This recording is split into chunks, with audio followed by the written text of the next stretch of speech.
La sala de audiencias en el Palacio de los Tribunales de Montevideo era fría, no solo por el aire acondicionado, sino por el ambiente.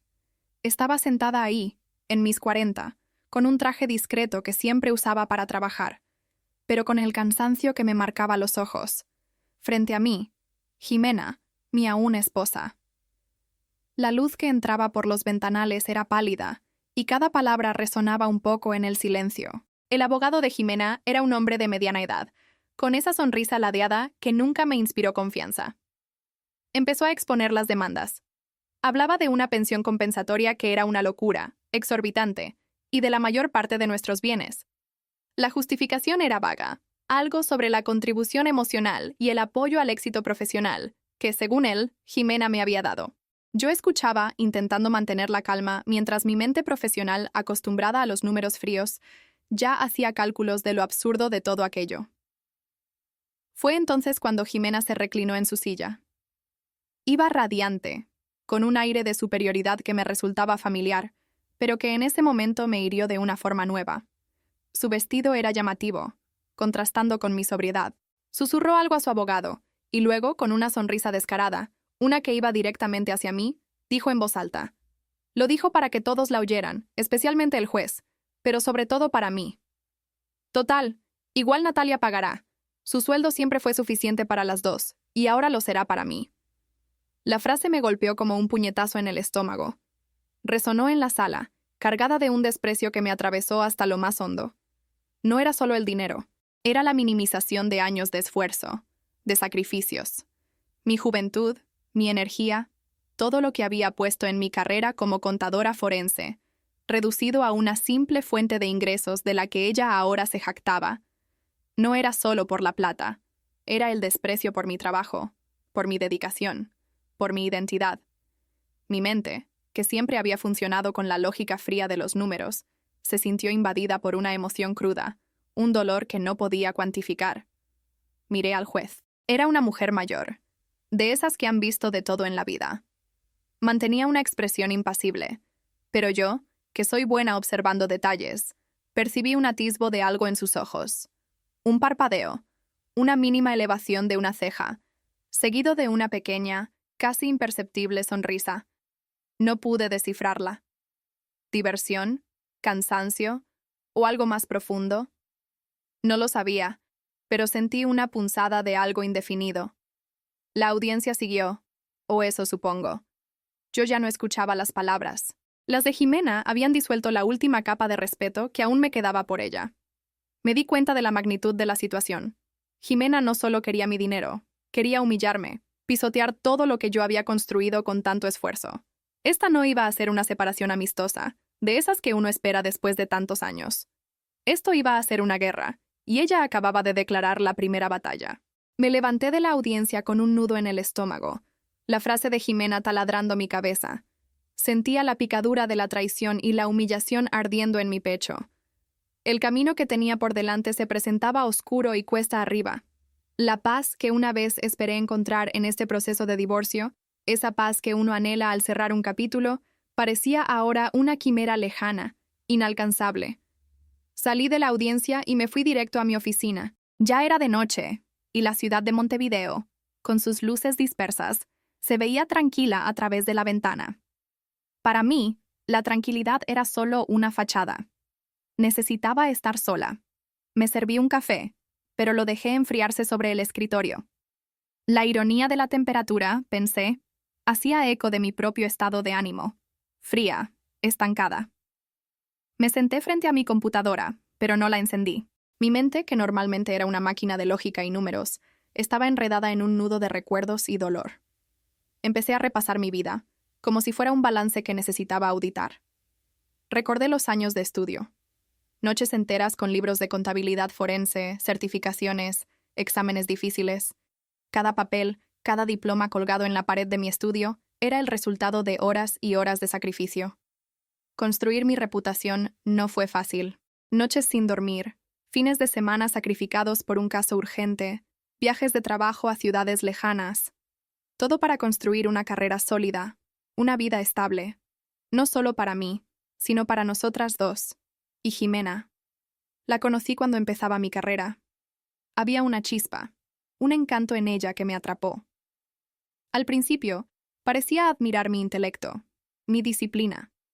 Recuerdo conversaciones donde me elogiaba por mi mente brillante para los números.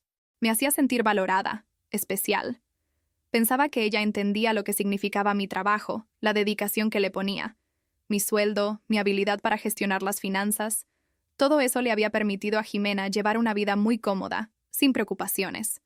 Viajes a Europa, compras impulsivas que a veces me parecían excesivas, un tren de vida que yo, en mi austeridad profesional, a menudo encontraba un poco de más. Pero lo toleraba, lo aceptaba por amor. Ella nunca tuvo que preocuparse por las facturas. Pensé con una amargura que me quemaba la garganta. Nunca. Yo era la que manejaba todo, la que aseguraba que siempre hubiera suficiente, la que planificaba el futuro. Ella solo disfrutaba. El dolor que sentía no era solo por la ruptura, por el fin de nuestro matrimonio. Era un ultraje a mi identidad profesional. Yo, Natalia, una contadora forense, una experta en descubrir fraudes y engaños, ¿había sido tan ciega en mi propia casa? ¿Tan fácil de manipular? ¿Cómo pude no ver lo que estaba pasando? La vulnerabilidad me golpeó con fuerza. Me sentía estúpida, ingenua, y eso era lo peor. Mi profesión era sobrever lo que otros ocultaban, y yo no había visto nada en la persona más cercana a mí. Y entonces, un conflicto emocional más profundo empezó a surgir. Sabía que había cosas que podían hundir a Jimena si yo las exponía.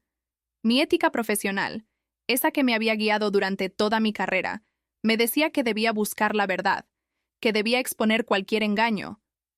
Pero mi corazón, aún herido, dudaba. Estaba dispuesta a destrozar completamente a alguien a quien por mucho tiempo había amado con todo mi ser. ¿Hasta dónde estaba dispuesta a llegar? ¿Era esto lo que quería? Sentía el peso de la injusticia aplastándome. No era solo el dinero que Jimena quería. Era el principio. No solo me había dejado, sino que ahora quería vivir de mí, denigrándome en el proceso. La sensación de ser un cajero automático, como ella misma había dicho, era intolerable. Esa frase, Natalia pagará, seguía taladrando mi cabeza. No era solo tristeza lo que sentía ahora. Era una profunda tristeza mezclada con una creciente indignación. El café seguía frío, y yo también me sentía así por dentro. La rabia contenida empezó a hervir dentro de mí, un fuego lento que se negaba a apagarse. Miré mis papeles, mis hojas de cálculo sobre el escritorio. Eran mi mundo, mi lenguaje, mi mente analítica, que se había nublado por el dolor y la tristeza. Empezó a buscar patrones, a buscar orden en el caos emocional que me había invadido. Era mi mecanismo de defensa, la forma en que mi cerebro se protegía. Y entonces, como un relámpago en la oscuridad, un recuerdo específico encendió la mecha. No fue una revelación súbita, no. Fue más bien el reconocimiento de un patrón que mi subconsciente había estado ignorando, borrando, por lealtad o por un amor ciego que ahora me parecía ajeno. Recordé los movimientos extraños de una cuenta espejo que Jimena decía tener para ahorros, y el auto, a nombre de una amiga, que ella usaba con tanta soltura como si fuera suyo. Pequeños detalles, insignificantes en su momento, que ahora, como piezas de un rompecabezas financiero, empezaban a encajar con una precisión aterradora. El dolor no desapareció por completo. No, no era tan fácil. Pero empezó a transformarse. Ya no era una herida abierta que sangraba, sino una cicatriz fría, dura, que alimentaba una determinación implacable. La humillación que sentí en la sala del tribunal, esa burla de Jimena, se convirtió en combustible. La traición, la profunda traición que me había destrozado, ahora era la justificación. Cerré los ojos por un momento, respirando hondo el aire frío de la oficina. Cuando los abrí, mi mirada era diferente. La tristeza profunda que me había embargado había sido reemplazada por una resolución férrea, como el acero. La emoción, desbordante hasta hace poco, dio paso a la lógica, a la fría, inquebrantable lógica de los números. Esto no es venganza, me dije a mí misma, mi voz apenas un susurro en el silencio de la oficina. Esto es orden, justicia contable. La frase se clavó en mi mente, convirtiéndose en mi mantra personal, una promesa silenciosa. Decidí que no podía permitir que Jimena se saliera con la suya. no solo por el dinero, que era una parte importante, sino por la integridad de mi profesión.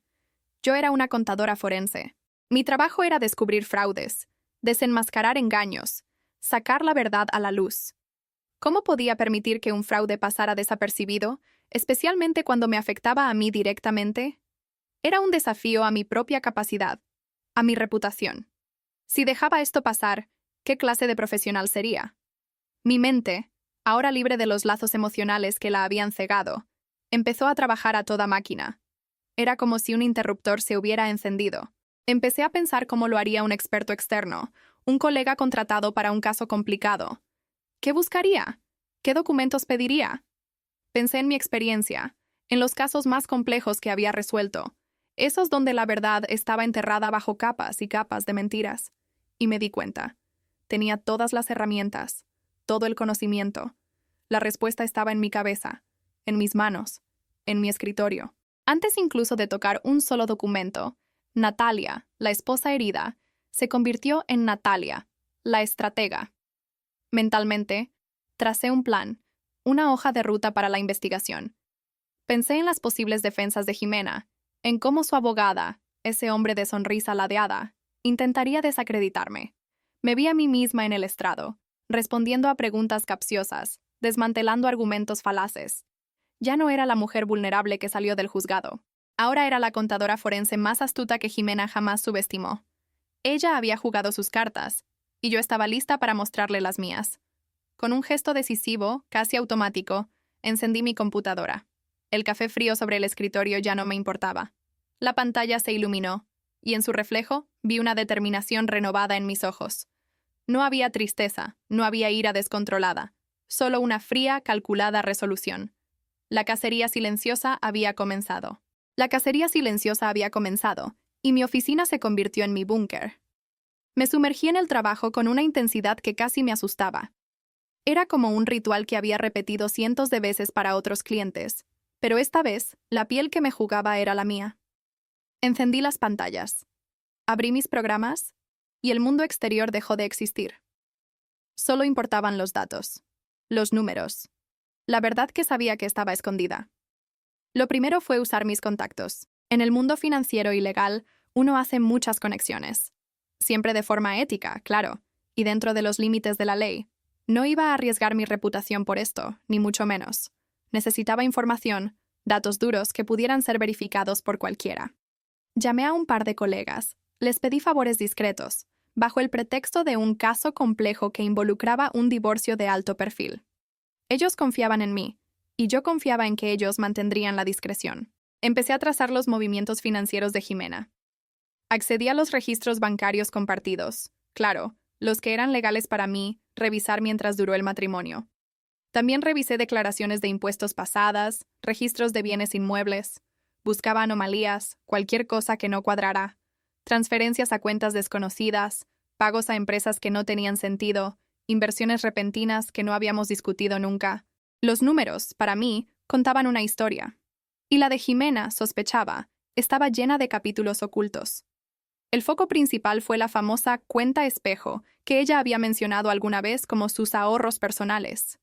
¿Cómo se alimentaba esa cuenta? ¿Quién era el titular real? Jimena era inteligente, sabía que a mi nombre no podía estar. Usé mis herramientas de trazabilidad forense, esas que te permiten seguir el rastro del dinero como si fuera un hilo invisible. Cada movimiento, cada depósito, cada retiro. Para el auto, a nombre de una amiga, el proceso fue similar. Registros de propiedad vehicular, pólizas de seguro, comprobantes de pago de las cuotas. ¿Quién pagaba realmente las cuotas o el mantenimiento? Natalia sabe que la verdad no está solo en el nombre del titular, sino en el flujo de fondos.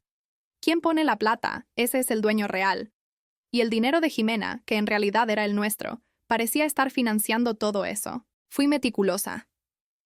Cada pieza de información que obtenía, me aseguraba de que viniera de fuentes lícitas y que fuera completamente peritable y verificable. Mi reputación profesional, construida con tanto esfuerzo, estaba en juego. No había lugar para la duda o la especulación, solo para los hechos, para los números incontestables. Cada factura, cada extracto bancario, cada recibo, todo se apilaba, una evidencia tras otra. Mientras tanto, empecé a construir mi informe forense detallado. Era un documento vivo que crecía con cada nuevo descubrimiento. Cada tabla, cada gráfico que diseñaba, cada anotación que hacía, era como una estocada, un golpe preciso contra la narrativa de Jimena.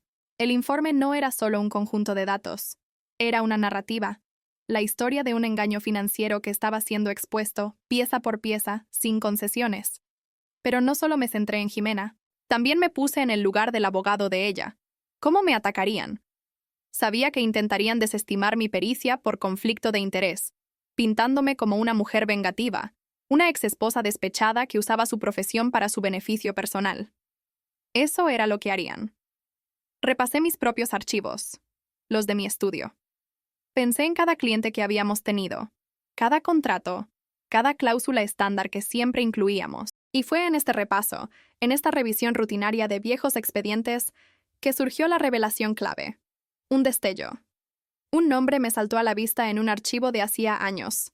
El nombre del abogado de Jimena. Mis ojos se abrieron un poco más. ¿Había sido cliente de mi estudio hace años? Sí, lo fue. Y no solo eso. Había firmado una de nuestras cláusulas estándar de no representación en casos contra nuestro estudio o nuestros socios. Una cláusula que él, en su arrogancia, probablemente había olvidado por completo. Una cláusula que, en ese momento, se sentía como una bala de plata. Una sonrisa fría se asentó en mi rostro. No solo tenía la evidencia irrefutable del fraude de Jimena, sino que también tenía la forma de desarmar a su abogado antes de que pudiera empezar a jugar sus cartas. La planificación había sido un éxito rotundo. El tablero estaba listo para el jaque mate. Guardé mi informe y todos los documentos de soporte en un maletín de cuero, cada hoja meticulosamente organizada, cada pestaña etiquetada. La noche de Montevideo había dado paso al amanecer, y las primeras luces del sol se colaban por la ventana. Estaba exhausta, sí, pero una satisfacción profunda me invadía. El dolor, la humillación, todo había sido sublimado en un plan brillante, tan pulcro como un balance contable perfectamente cuadrado. La nueva audiencia. Caminé hacia la sala con una serenidad calculada, la misma que uso cuando estoy a punto de presentar un caso complejo que sé que voy a ganar. Jimena y su abogado ya estaban allí, y pude sentir su confianza renovada. Seguramente creían que su estrategia de desestimación de mi informe funcionaría, que podrían pintarme como una mujer despechada y nada más. Jimena me lanzó una mirada despectiva, esperando mi sumisión, mi derrota anticipada. Pero yo ya no era la misma Natalia. Mi abogada, una mujer brillante que había entendido cada detalle de mi plan, fue la primera en actuar. Con una calma que contrastaba con la tensión en el aire, presentó el informe pericial. Era un documento voluminoso, lleno de números, gráficos y pruebas irrefutables. Las hojas crujieron ligeramente cuando lo colocó sobre la mesa del juez. La sala se llenó con el peso de la información que contenía. Un silencio expectante. Podía sentir las miradas de todos, la curiosidad, el nerviosismo. Tal como lo había anticipado, el abogado de Jimena se lanzó a la ofensiva. Se levantó con una vehemencia exagerada, gesticulando mientras argumentaba que mi informe era inadmisible por conflicto de interés, dado mi vínculo matrimonial con Jimena. Intentó desacreditar mi profesionalismo, sugiriendo que la señora Natalia está actuando por despecho y venganza personal, lo cual, según él, invalidaba por completo mi objetividad como perito. Quería pintarme como una ex esposa despechada, una mujer consumida por la ira, no como la contadora forense que soy. Sus palabras eran un ataque directo a mi reputación, a mi identidad profesional. Jimena, a su lado, asentía con suficiencia, una pequeña sonrisa de victoria asomando en sus labios.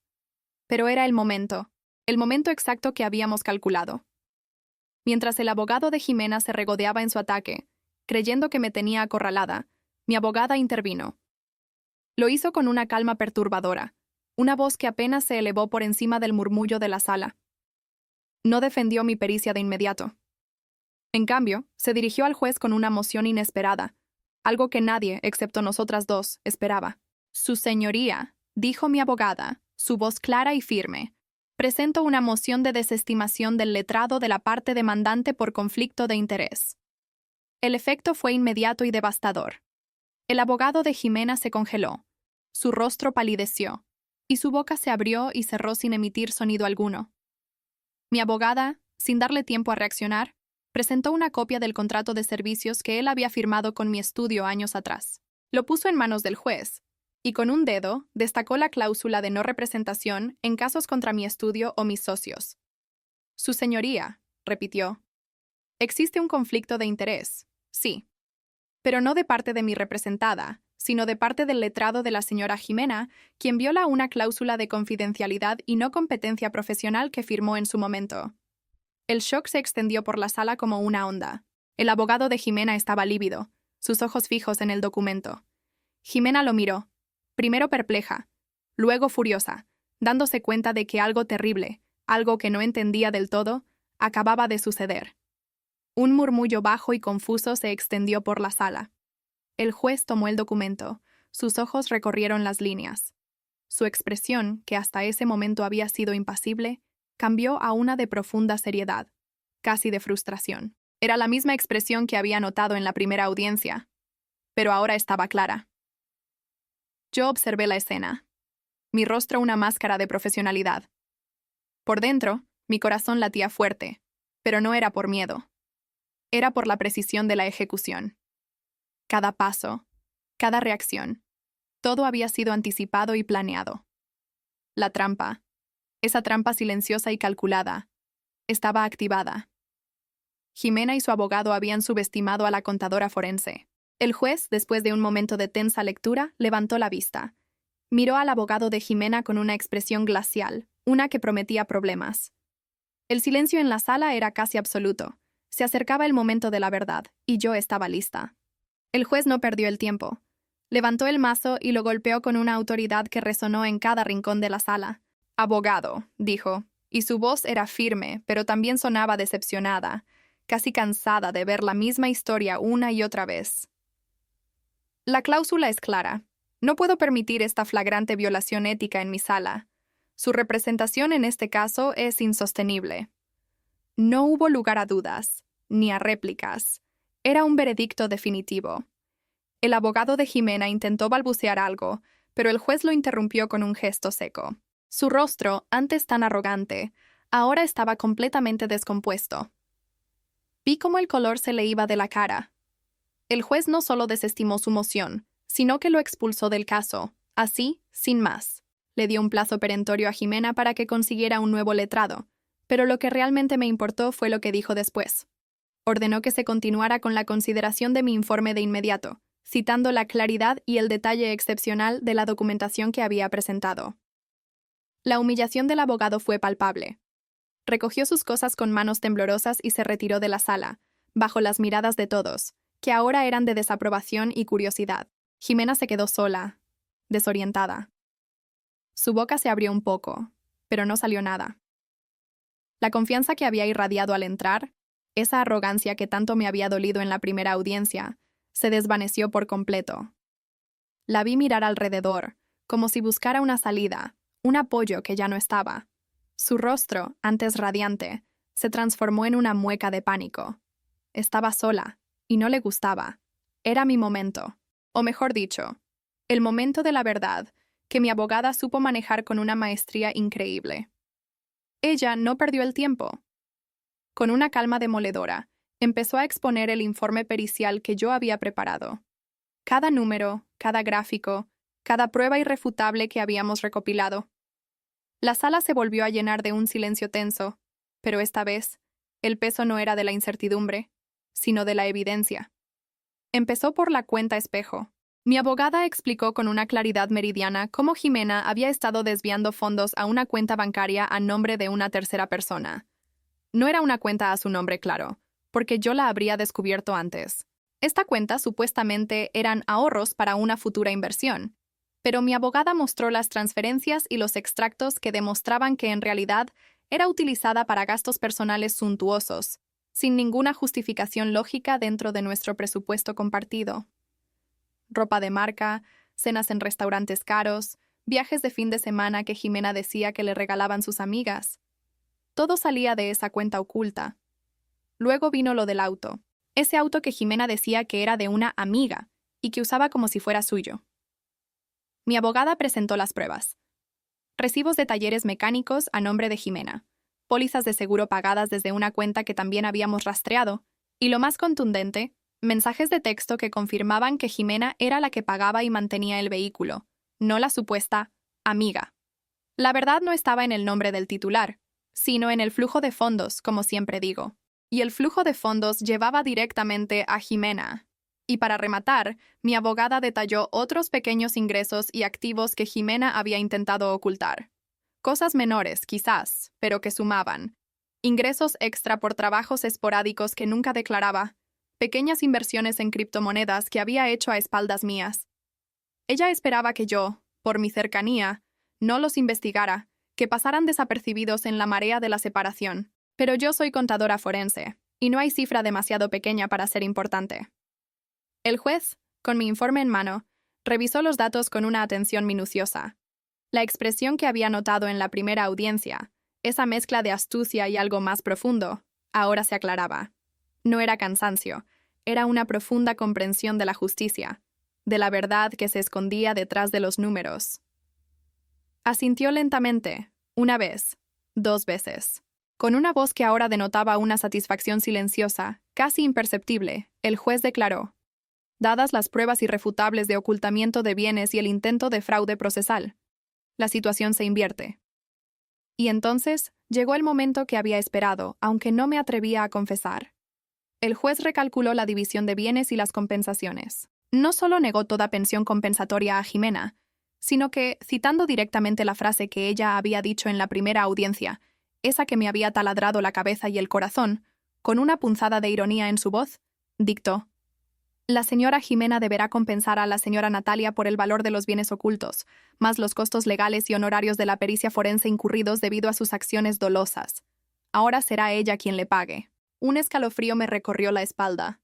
Era justicia, pura y dura. En ese mismo momento, el juez ordenó medidas cautelares, la venta forzosa del auto y el embargo inmediato de la cuenta espejo y de otras cuentas identificadas. No había escapatoria. Jimena estaba lívida. Su rostro estaba completamente descompuesto. Las lágrimas brotaban de sus ojos, no de tristeza, sino de rabia y frustración. Intentó protestar, intentó decir algo, pero fue silenciada por el golpe seco del mazo del juez. Se veía acorralada, su mundo de comodidad y engaño derrumbado en cuestión de minutos. La vi salir del juzgado, sin una sonrisa en su rostro, con el plan de pago bajo el brazo.